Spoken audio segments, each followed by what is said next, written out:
okay. Annihilation. It's the follow-up from the guy who brought Ex Machina, which was brilliant. This film is... what's the best way to try to describe it? You can always tell when a film doesn't do well theatrically. Is that when you finish watching, you're like, this is and you kind of can't think of a way to classify it in terms that most people would easily recognize and go, oh, okay, I see it now. Visually, when they go into the shimmer and the description of the shimmer, there's moments when it's absolutely beautiful. Vegetation, the atmosphere, some of the way the creatures are designed look really good. Other creatures look like an upgraded thing you'd see from a sci-fi film. I mean, the channel, sci-fi, sci-fi. The 5 leads are... I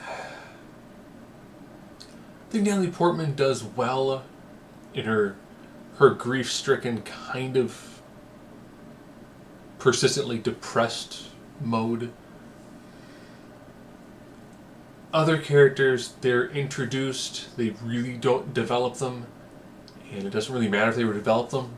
So you've got like 5 characters you spend the majority of the film with.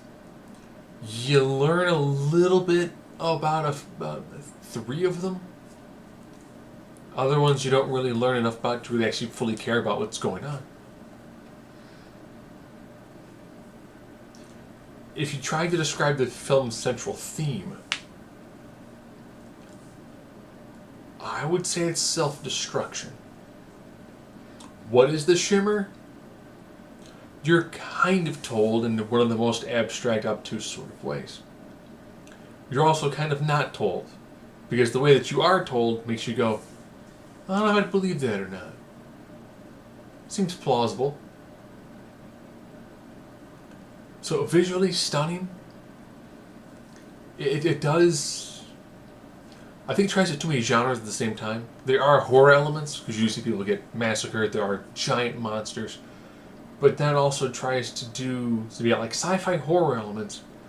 And then there's the metaphysical, real thought-provoking intellectual pieces. That if you went into it hoping, like Ex Machina, tremendously thought-provoking, very little in the way of violence, except of course for the ending sequence.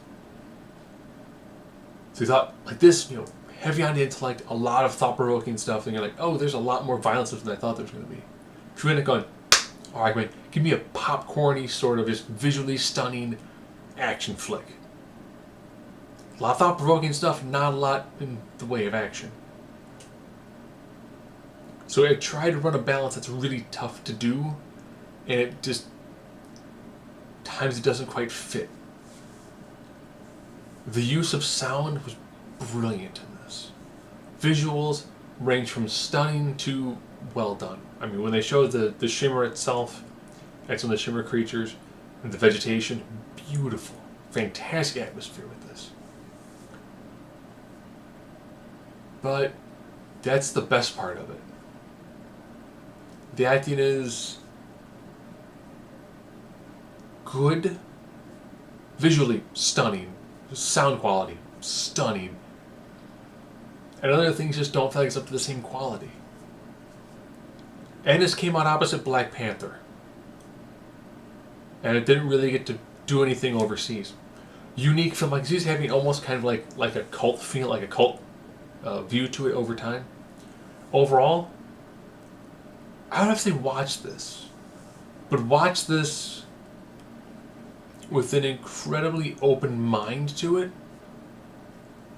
and you might leave going, I liked what was done here,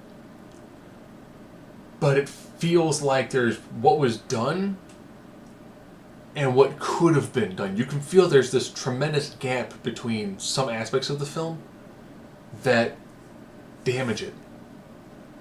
But definitely worth a watch.